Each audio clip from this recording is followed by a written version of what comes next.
Un vehículo blindado ruso fue atacado en Siria. Un soldado murió.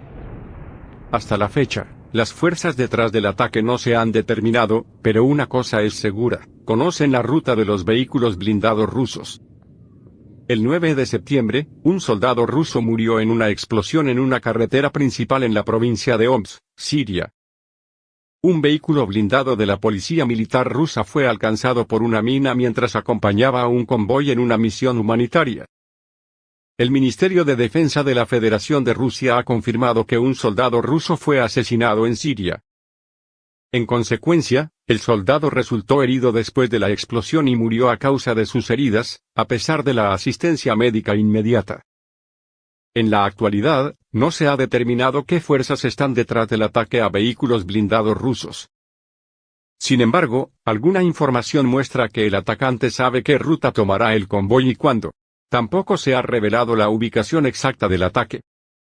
Según la agencia de noticias AP, hay información de que los terroristas apoyados por Turquía pueden ser la fuerza detrás del ataque al ejército ruso. Sin embargo, los terroristas de la red de ley también pueden estar rezagados, porque hace unas semanas los terroristas estaban activos en esta área. ¿Quién está detrás del ataque? Es lo que tenemos que esperar. Este no es el primer ataque mortal contra convoyes militares rusos en Siria en los últimos meses. El 9 de junio, se llevó a cabo un ataque similar contra un convoy militar ruso en Asaka. Un soldado ruso murió y otros 3 resultaron heridos en una explosión. El incidente tuvo lugar cerca de la aldea de Al-Asadiyya en la zona ocupada por Turquía. Anteriormente, un convoy de vehículos blindados de la policía militar rusa también fue atacado en Idlib. Esta zona está bajo el control de grupos rebeldes proturcos. Durante las últimas semanas, Rusia ha atacado repetidamente las posiciones rebeldes en Idlib. El 8 de septiembre, Rusia atacó la ciudad de Al-Bara en el campo sur de Idlib, y las afueras de la ciudad de Ma'arat Misrin. Se sabe que ambas ciudades son bastiones de Hayat Tahrir al-Sham, un grupo vinculado a Al-Qaeda y líder de campo dominante en Idlib. Un día antes, Rusia también lanzó ataques aéreos contra las posiciones de Hayat Tahrir al-Sham en Idlib. Inmediatamente después de los ataques aéreos rusos, el ejército árabe sirio también bombardeó el centro de la ciudad de Idlib. Según el Observatorio Sirio de Derechos Humanos, los aviones de combate rusos han llevado a cabo más de 50 ataques aéreos contra Idlib desde principios de septiembre. La mayoría de los ataques aéreos tuvieron como objetivo las posiciones, fortificaciones, puestos de mando y depósitos de municiones de Hayat Tahrir al-Sham y sus aliados. Hayat Tahrir al-Sham y sus aliados violan regularmente el alto el fuego en Idlib. Por lo tanto, las fuerzas aeroespaciales rusas se coordinaron con el ejército árabe sirio para lanzar operaciones para castigar al grupo rebelde infractor.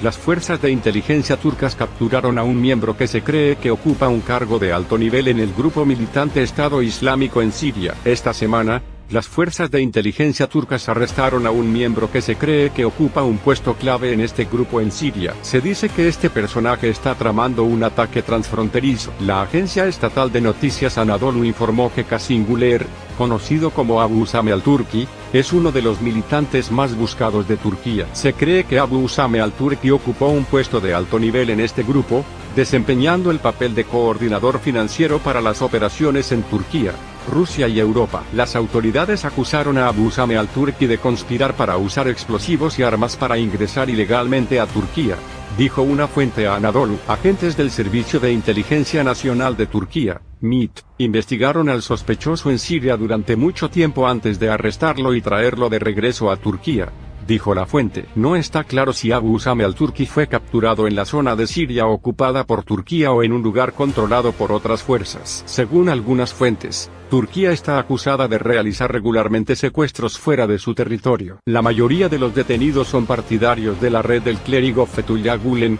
a la que Ankara acusa de pertenecer al grupo. La inteligencia turca ha arrestado repetidamente a estos sujetos en Siria y son buscados por muchos países. En mayo, los medios estatales turcos informaron que agentes de inteligencia turcos habían arrestado a un presunto rebelde, cuyo experto en explosivos es buscado por Estados Unidos. Mustafa Abdulwahab Mahmoud fue arrestado junto con otros 3 en las afueras de Estambul después de huir de Siria. La información de la inteligencia estadounidense dijo que el sospechoso arrestado estaba monitoreando las actividades del sujeto. Los informes de los medios sugieren que el sujeto planea llevar a cabo ataques dentro de Turquía, incluido atacar los intereses de Estados Unidos. Se recomendó a este sujeto ser condenado a 5 años de prisión por ser miembro de esta organización.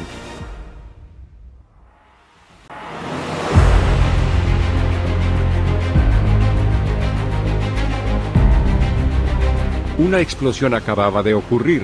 Lo que quedó después de la explosión fueron víctimas y escombros. ¿Qué hay detrás de esta explosión? ¿Qué papel tiene Turquía? Bomba mortal el 15 de junio.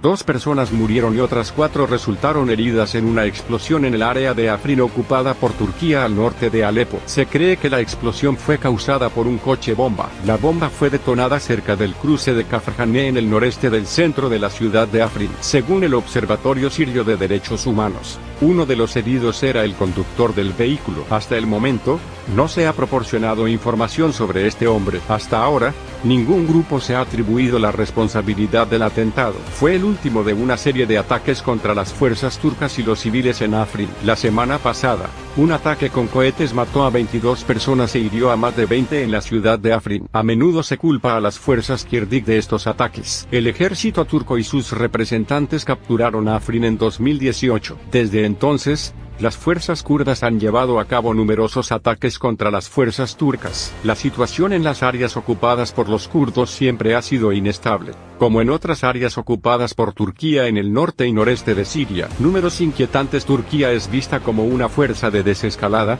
pero en realidad, las fuerzas turcas hacen lo contrario. Las tropas turcas en Siria no solo contribuyeron al caos, sino que la Guardia Fronteriza Turca Jandarma también causó la muerte de muchos civiles sirios. Según los datos obtenidos por el Observatorio Sirio, 25 civiles han sido asesinados desde principios de 2021. El número de muertos específico es el siguiente: las fuerzas turcas Jandarma mataron a 16 civiles, entre ellos una mujer y 4 niños. En la campiña de Idlib y Al-Asaka, 8 civiles, entre ellos 2 mujeres y 5 niños, murieron en el lanzamiento de cohetes en varias áreas en la campiña nororiental de Alepo y la campiña norteña de Al-Raqqa. Una niña murió en un accidente con un vehículo militar turco en la provincia de Idlib. La lucha continuó siendo empujada hacia arriba en los últimos días. La lucha también ha sido encarnizada. Las fuerzas del gobierno sirio lanzaron muchos ataques contra las fuerzas turcas, y los rebeldes respaldados por Turquía para restaurar el orden. Según el Observatorio Sirio, el 16 de mayo, las tropas gubernamentales dispararon cohetes contra la zona cercana al puesto turco en la aldea de Sarje, Jabal al-Zawiya. Mientras tanto, las fuerzas y facciones turcas pertenecientes a la coalición Al-Fatah al-Mubin también respondieron bombardeando las posiciones del ejército árabe sirio en Kafrnevel. Turquía y sus facciones también atacaron otras posiciones de las tropas gubernamentales en el campo sur y este de Idlib con docenas de cohetes y proyectiles de artillería. Sin embargo, hasta ahora no se han reportado víctimas. Fuentes del Observatorio Sirio dijeron que desde la madrugada, las tropas gubernamentales bombardearon continuamente posiciones atacadas en Al-Bara, Fulaifel, Ain Larous, Al-Fterah, Bayanin, Sfuen en el campo sur de Idlib, Al-Ankawi y Al-Siyara en Salalgab en el campo noroeste de Hama.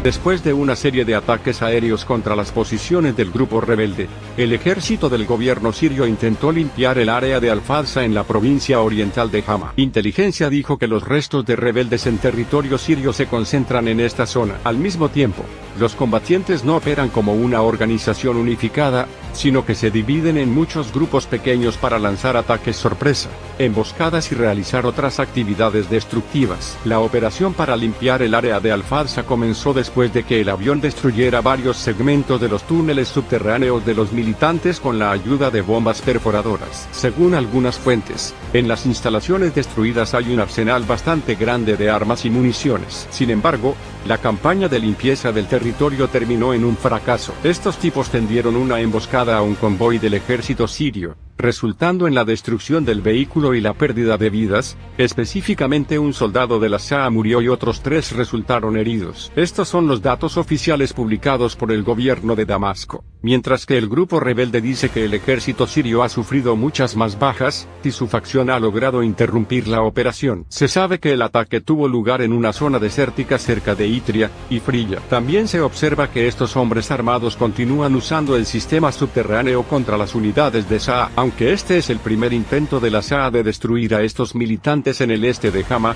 los resultados hasta ahora no han cambiado, ya que su área de control es bastante grande y conveniente, beneficiosa para la guerra de guerrillas, especialmente cuando los combatientes operan en pequeños grupos en diferentes direcciones. Sin embargo, la operación contra los rebeldes logró un éxito inicial en otra provincia siria, Homs. Una fuerza combinada, incluida una unidad blindada, participó en la operación cerca de la aldea de Badía, mientras que las unidades terrestres avanzaron hacia el área controlada desde la ciudad de Al-Sugna. En el pasado se han llevado a cabo varios ataques desde el aire contra las comunicaciones de los militantes. Las unidades restantes de la SAA en la parte oriental de la provincia de Homs todavía están tratando de rodear a este grupo de personas para completar su aniquilación, pero se pronostica que esta será una batalla larga.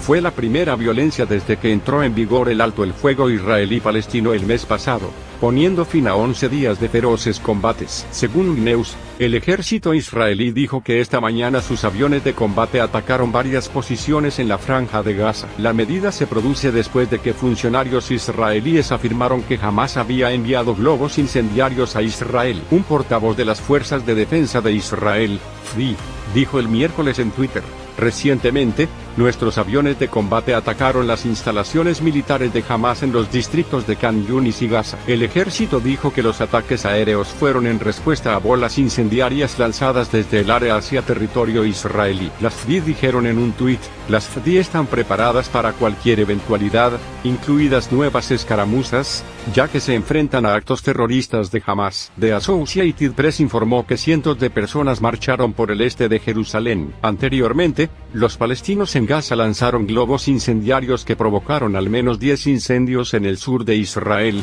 informó AP. Más temprano, miles de israelíes ondeando banderas se reunieron alrededor de la puerta de Damasco de la ciudad vieja de Jerusalén antes de dirigirse al muro occidental, un importante sitio religioso judío en la ciudad vieja, lo que provocó la ira y la condena de los palestinos. Fue la primera violencia desde que el alto el fuego de las dos partes puso fin a 11 días de enfrentamientos el mes pasado. Los combates entre Israel y militantes palestinos en Gaza comenzaron el 10 de mayo después de semanas de intensas tensiones en Jerusalén Este. Más de 300 cohetes fueron disparados por los combatientes de Hamás hacia su territorio, dijo el ejército israelí, e Israel alcanzó más de 1,000 objetivos de las milicias en Gaza. Más tarde, Egipto y otros países negociaron un alto el fuego, que entró en vigor el 21 de mayo. Al menos 243 personas, incluidas más de 100 mujeres y niños, han muerto en Gaza durante el conflicto. Israel afirma haber matado al menos a 225 militantes palestinos. Prueba para el nuevo gobierno de Israel. Fue la primera escaramuza desde que el nuevo gobierno de coalición de Israel asumió el poder el fin de semana pasado,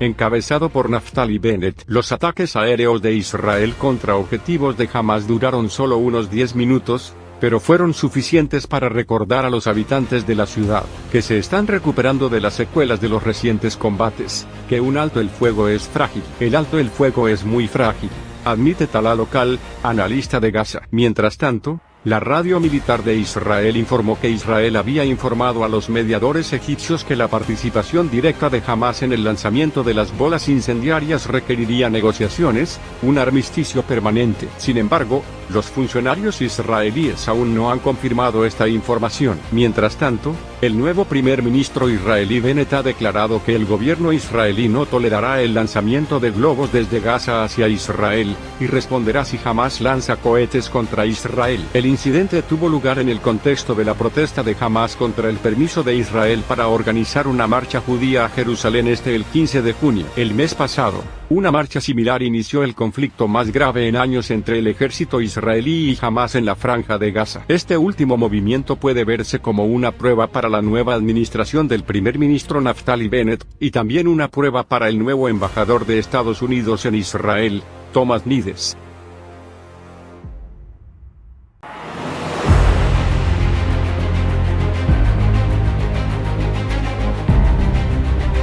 En vísperas de la cumbre, el presidente estadounidense Joe Biden no se detuvo en Putin es el asesino. El señor Biden subió las apuestas en el juego decisivo. El presidente Volodymyr Zelensky declaró con mucha franqueza que lo que se dice sobre Ucrania sin los ucranianos no tiene valor. Dicho esto, sin embargo, el gobierno de Kiev está esperando ansiosamente la cumbre entre Estados Unidos y Rusia en Ginebra. ¿Se le permite a Ucrania unirse a la OTAN? El hecho de que nadie pueda evitar que Ucrania se una a la OTAN si Estados Unidos así lo desea, incluso ante el riesgo de un conflicto militar por un territorio no resuelto, no puede evitarlo. Desde 2017, se ha debatido sobre cómo implementar el artículo 5 OTAN sobre la elección del tratamiento al aceptar países con cuestiones territoriales no resueltas. Por ejemplo, el artículo 5 no se aplicará para estos territorios, que se aplicará solo al resto. Estados Unidos solo necesita identificar a Ucrania como un aliado de Estados Unidos fuera de la OTAN, y nadie puede impedir que Estados Unidos establezca una base militar allí. Estados Unidos tiene más de 1,000 bases militares en 32 países de todo el mundo, 20 de las cuales no son miembros de la OTAN. Entonces, ¿por qué Estados Unidos no decidió dejar esperar a las autoridades de Kiev? ¿O Estados Unidos está mirando a Rusia antes de tomar una decisión? En estos días, vísperas de la cumbre Rusia-Estados Unidos, muchos expertos militares han analizado que si Estados Unidos admite a Ucrania en la OTAN y establece una base militar allí, la respuesta de Rusia será de 5 acciones. Dinámica: 1. Reabre tu base militar en Cuba. 2. Estrecha cooperación militar con Irán, proporcionando nuevas armas a Irán. 3. Estrecha cooperación militar, incrementar la presencia de fuerzas rusas en Venezuela. 4. Eliminar embargos y sanciones contra Corea del Norte por orden de Estados Unidos. Rusia apoyará a Corea del Norte en todos los aspectos. 5. Alianza político-militar con China. Esta es la carta de triunfo. Sin embargo, estas 5 medidas carecen de una base sólida. Por ejemplo, tal vez Cuba acepte dejar que Rusia reabra CSQS para desplegar misiles dirigidos a Estados Unidos, o tal vez China acepte aliarse con Rusia. Y si solo apunta 2, 3 y 4, no es al estilo Putin. Por lo tanto, Estados Unidos mira a Rusia antes de decidir sobre el tema de Ucrania, no por interés en las 5 respuestas rusas anteriores, sino por una respuesta diferente. ¿Ucrania o la OTAN es la línea roja de Rusia? En entrevistas en vísperas de la cumbre, sobre las líneas rojas de Rusia cuando Ucrania se unió a la OTAN, específicamente las bases militares de Estados Unidos y la OTAN instaladas aquí, el presidente ruso Putin habla sobre el tiempo de vuelo reducido de los misiles que impactan a los Estados Unidos de forma potencial. Bases militares estadounidenses cerca de Kharkov o Dnepropetrovsk. En consecuencia, solo se necesitan entre 7 y 10 minutos desde Kharkov para volar a Moscú. Desde Polonia o Rumania y hasta Moscú en 15 minutos. Y Putin preguntó, entonces, ¿cómo reaccionará Estados Unidos si Rusia coloca un misil en Cuba que tarda 15 minutos en llegar a Washington, y tiene lugar en el norte de México o el sur de Canadá para volar en 7 a 10 minutos? Una comparación impresionante a pesar de que no puede haber misiles rusos allí. Putin solo dirige a los oyentes a un sentido de seguridad común en ambos lados. Sin embargo, lo que no dice el líder ruso es peligroso. Un gran desafío para Moscú en términos de seguridad. El hecho es que si los misiles interceptores estadounidenses, desplegados cerca de Kharkov o Dnepropetrovsk, neutralizarán todos los misiles nucleares estratégicos terrestres rusos desplegados en territorio europeo hasta los Urales, porque son capaces de destruir los misiles rusos justo en la trayectoria de despegue. Eso altera por completo la equivalencia y el equilibrio de fuerzas existentes en armas estratégicas entre Estados Unidos y Rusia. Cabe señalar que la ventaja de Estados Unidos sobre la Federación de Rusia en términos de armas nucleares en el mar y en el aire se ve compensada por la superioridad de Rusia en misiles estratégicos estratégicos terrestres de largo alcance. Sin embargo, cuando las bases militares de Estados Unidos y la OTAN se despliegan en Ucrania, a excepción de los misiles en lanzadores móviles, remolques, trenes, se destruirá la mayoría de los sistemas de misiles nucleares en los túneles de lanzamiento. Rusia no pudo trasladarlo a los Urales para limitar la interceptación efectiva de Estados Unidos en la fase inicial más vulnerable. Al parecer, la presencia de lanzadores de misiles estadounidenses en Ucrania amenaza con casi eliminar los lanzadores fijos rusos, lo que reduce el número real de ojivas nucleares, lo que pone en peligro la capacidad de Rusia de responder a la Federación de Rusia, y permite a Washington dialogar con Moscú desde una posición fuerte. El presidente de los Estados Unidos, Biden, ha aumentado las apuestas. En vísperas de la cumbre, el presidente estadounidense Joe Biden no se detuvo en Putin es el asesino. El señor Biden subió las apuestas. En consecuencia, el plan del Ministerio de Relaciones Exteriores, sin esconderse, el Pentágono despliega no una, sino 3 bases militares en el territorio de Ucrania, una base naval y 2 bases terrestres, incluida una base militar en Ucrania, una base de la Fuerza Aérea. Al mismo tiempo,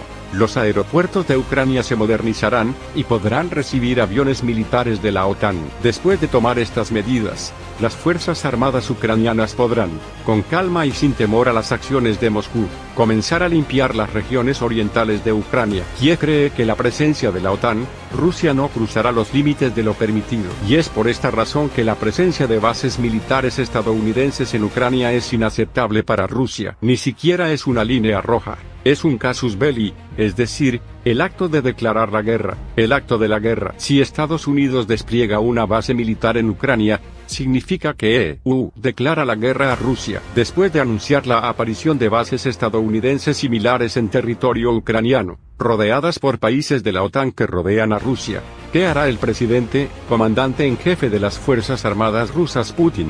Está claro que Putin no tendrá dónde retirarse porque Moscú lo respalda. Con la valentía y la sabiduría del presidente ruso Putin, con el formidable poder de las Fuerzas Armadas rusas como lo son hoy, nadie, sin importar cuán grande sea la imaginación, no puede creer que en ese momento, Putin se arrodillará cuando lo acorralen. Si alguien lo cree, es paranoico. Con el trío de ataque nuclear estratégico moderno, con un poderoso arsenal de armas nucleares tácticas, con armas sobrenaturales que nadie más tiene. Los rusos no lo produjeron para editar caricaturas, sino para usarlo para protección seguridad soberana rusa.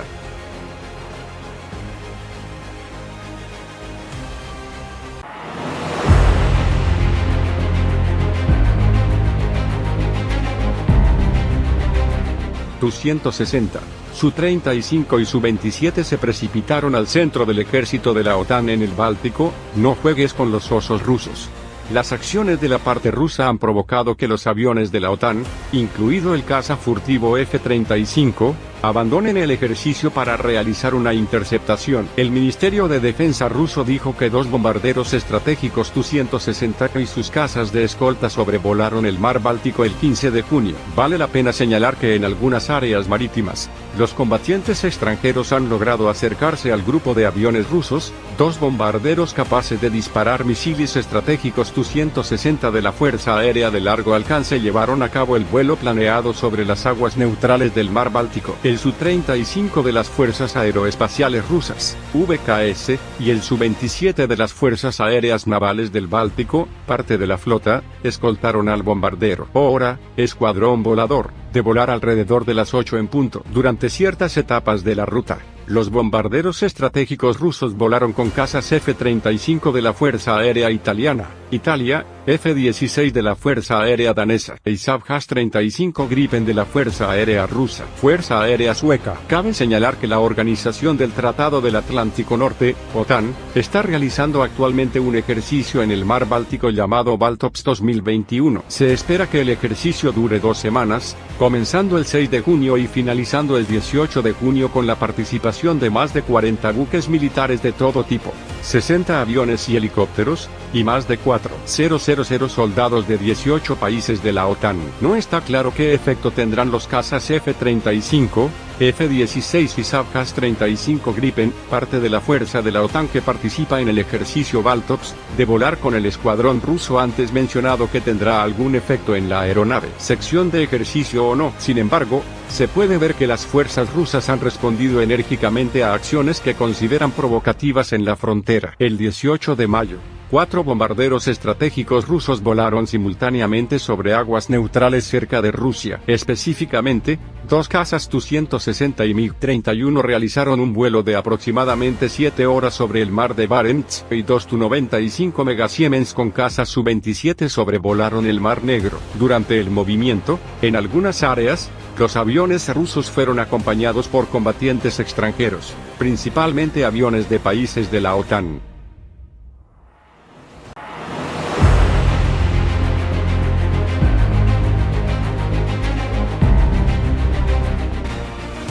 El ejército israelí declara que está listo para responder a todos los escenarios, incluida una nueva escaramuza ante los repetidos actos de tensión que emanan de la Franja de Gaza. El 16 de junio, el ejército israelí confirmó que sus aviones de combate habían atacado los complejos armados de Hamas en la Franja de Gaza tras el lanzamiento de globos que provocaron decenas de incendios en campos del sur de Israel. Según la agencia de noticias Reuters, en un comunicado, el ejército israelí dijo que está listo para responder a todos los escenarios, incluida una nueva escaramuza, ante los repetidos actos de tensión que emanan de la Franja de Gaza. Más temprano ese mismo día, varias fuentes de seguridad en la Franja de Gaza informaron que aviones no tripulados de reconocimiento militar israelíes sobrevolaron la zona a medianoche y hubo varias explosiones en el este, el sur y la zona central de la Franja de Gaza. Fuentes y testigos dijeron que aviones de combate israelíes bombardearon instalaciones militares pertenecientes a la Brigada Al-Qassam,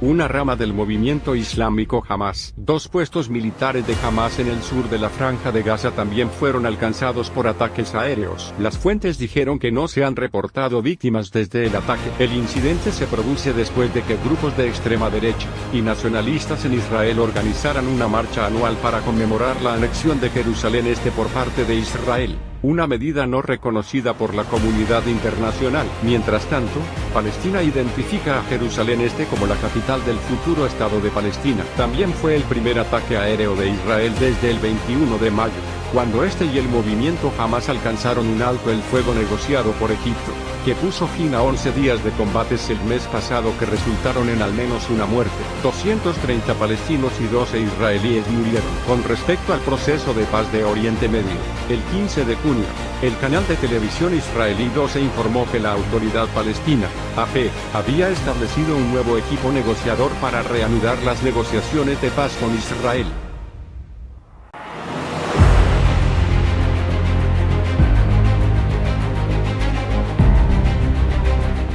Menos de un mes después del alto el fuego entre Israel y el grupo armado Hamas, los ataques aéreos se reanudaron repentinamente. Al amanecer del 16 de junio, hora local, cerca de 50 aviones israelíes bombardearon objetivos en la Franja de Gaza. Según la agencia de noticias palestina SEAP, las fuerzas de defensa de Israel, FDI, llevaron a cabo ataques aéreos contra objetivos en el campo de refugiados de Yarmouk en las áreas de Mamba Canyonis y Kurais, al sur de la ciudad de Gaza. Según una declaración publicada en Twitter, las FDI dijeron que llevaron a cabo el ataque en respuesta al lanzamiento del 13 de abril de globos aerostáticos y globos incendiarios en la región israelí del Negev. Acusaron a Hamas de ser responsable, junto con el lanzamiento de un video de cámara térmica de los ataques aéreos, y destacando que las actividades de un grupo de personas se llevaron a cabo en los objetivos. El ataque se produce menos de un mes después de que un alto el fuego puso fin a la campaña de bombardeos de 11 días de Israel contra Hamas que dejó cientos de muertos, y horas después de una marcha por Jerusalén de grupos de derecha. Esta es la primera acción militar del nuevo primer ministro israelí Naftali Bennett después de su toma de posesión el 13 de junio. En reacción al ataque,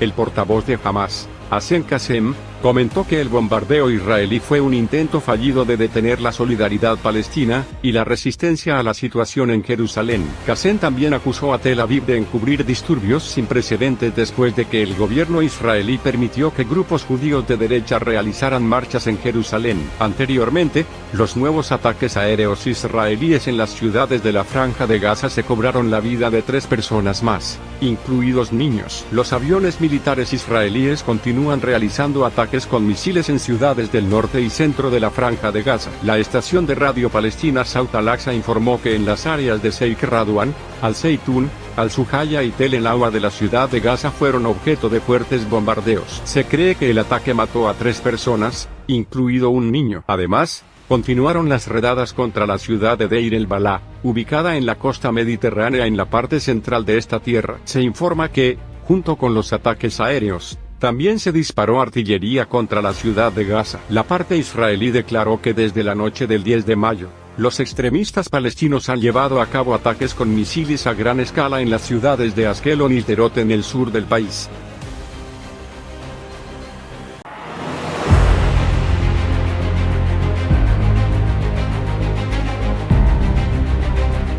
Una vez se predijo que cambiaría el juego en el campo de batalla sirio, pero casi 2 años desde que fue entregado por Rusia, el misil S-300 de Siria no ha hablado ni una vez. En septiembre de 2018, el Ministerio de Defensa ruso anunció la entrega del avanzado sistema de defensa aérea S-300 M2 a las fuerzas de defensa aérea sirias. Esta decisión se tomó una semana después de que la defensa aérea siria derribara por error un avión ruso Il-20. El error ocurrió cuando la Fuerza Aérea de Israel estaba atacando objetivos en Siria. El 2 de octubre de 2018, el Ministerio de Defensa ruso anunció que se había completado la entrega del S-300. El ministro de Defensa, Sergei Shoigu, dijo que se han entregado a Siria 49 unidades, 4 de las cuales incluyen lanzadores, radares, control de fuego y equipos auxiliares. Se han desplegado en Siria varios sistemas nuevos de guerra electrónica, incluido uno diseñado para controlar el área a una distancia de 50 a 200 kilómetros. James Defense Weekly informa que estos sistemas se implementan para prevenir un ataque aéreo israelí. La entrega de Rusia del S-300 a Siria se ha convertido en un tema candente en el Medio Oriente. Los medios sirios alaban que la presencia de este sistema hará que la Fuerza Aérea israelí desconfíe. Pondrá fin a la agresión de la Fuerza Aérea israelí en el espacio aéreo sirio. Los medios internacionales expresaron su preocupación por la presencia de sistemas de misiles modernos como el S-300 en Siria. Por un lado, fortalecerá la presencia de Rusia en Siria en particular y el Medio Oriente en general, dificultando los cálculos de Estados Unidos e Israel. ¿Dónde está el dragón de fuego? Inmediatamente después de la información de que el S-300 se desplegó en Siria, los ataques aéreos israelíes se interrumpieron desde octubre hasta mediados de diciembre de 2018. Durante este periodo, Rusia anunció que había completado la entrega de 3 baterías S-300 M2 a la defensa aérea siria. Sin embargo, a fines de diciembre de 2018, la Fuerza Aérea de Israel inició ataques aéreos contra Siria. El primer ataque aéreo después del despliegue del S-300 tuvo lugar el 25 de diciembre de 2018, seguido del 12 de enero de 2019, pero el S-300 aún no ha disparado. Algunos analistas creen que la tripulación siria aún no ha completado el entrenamiento para usar el S-300. No mucho después, el Jerusalem Post informó que los expertos técnicos rusos habían completado la reconfiguración del sistema, reemplazando los caracteres rusos por sirios. Algunos analistas creen que el sistema de defensa aérea S-300 se usa para misiones de defensa estratégica, atacando objetivos como misiles balísticos y aviones enemigos, y no es adecuado para misiones de defensa puntual. Un detalle a tener en cuenta es que la mayoría de los ataques aéreos israelíes están fuera del espacio aéreo sirio. Los aviones israelíes a menudo utilizan misiles guiados de largo alcance para atacar objetivos sin entrar en el espacio aéreo sirio. Por lo tanto, el S-300 no tiene terreno para artes marciales. El uso del S-300 para interceptar misiles guiados israelíes y bombas inteligentes se considera un desperdicio. Solo una herramienta política durante los últimos 7 años. La Fuerza Aérea israelí ha llevado a cabo cientos de ataques aéreos contra objetivos en Siria, que según dice son utilizados por rebeldes respaldados por Irán. La defensa aérea siria disparó unos 700 misiles contra los aviones israelíes. Uno de los misiles derribó un avión de combate israelí F-16. El piloto y el navegador se expulsaron de forma segura. Los expertos dicen que el derribo del F-16 fue más culpa de Israel que del éxito de las defensas aéreas sirias. Según un análisis del periódico israelí Haaretz, las defensas aéreas sirias disparan un promedio de unos 100 misiles al año contra los combatientes israelíes, una cifra impresionante. Sin embargo, esto solo destaca la capacidad de los pilotos israelíes, ya que solo han perdido un F-16 en los últimos 7 años. La mayoría de los misiles antiaéreos de Siria están bastante desactualizados, pero la capacidad de los pilotos israelíes para superar las defensas aéreas es extremadamente impresionante, incluso superando a la de los pilotos estadounidenses. La defensa aérea siria ha disparado muchos misiles, pero hasta ahora, han pasado más de 2 años desde que fue entregado a Siria. No se ha disparado ni un solo misil S-300. Aún se desconoce si el S-300 se entregó realmente a Siria. Yossi Melman, un veterano analista israelí, da 3 razones para ello. Primero, las baterías S-300 entregadas a Siria estaban bajo el control de asesores y operadores rusos, que controlaban el disparo. La segunda razón es que los asesores rusos no permitieron que el ejército sirio abriera fuego. Esto es parte de un juego de 2 caras jugado por el Kremlin desde 2015. Cuando Moscú desplegó miles de tropas, aviones, baterías de misiles antiaéreos S-400 y buques de guerra en Siria para proteger el país, proteger el régimen de Assad. Por un lado, Moscú quiere encontrar una manera de estabilizar a Siria, respaldada por Irán en sus esfuerzos por trabajar con Assad y Hezbollah en un nivel táctico para derrotar a ISIS, al tiempo que reduce la participación de Israel en Siria. Pero, por otro lado, Rusia hizo la vista gorda ante los ataques aéreos israelíes en Siria, fomentando implícitamente tácticas contra las fuerzas pro-iraníes en Siria. Al igual que Israel, Rusia también quiere que el ejército iraní, las milicias chiítas y Hezbollah abandonen Siria. Por lo tanto, disparar el S-300 contra el avión israelí no aporta ningún beneficio a Rusia. Si bien el incidente promoverá la reputación de las armas rusas, Moscú perderá mucho en su relación con Tel Aviv. La tercera razón por la que el S-300 no ha sido disparado es porque Rusia teme que si lanza un misil y no alcanza el objetivo, dañará la credibilidad de las armas rusas, destacando la superioridad de la tecnología occidental. Por lo tanto, según la explicación del analista Melman, la transferencia de misiles S-300 de Rusia a Siria es solo un golpe psicológico, una herramienta política para servir los objetivos de Moscú, no un aumento en la capacidad energética, fuerza de combate para el ejército de Assad.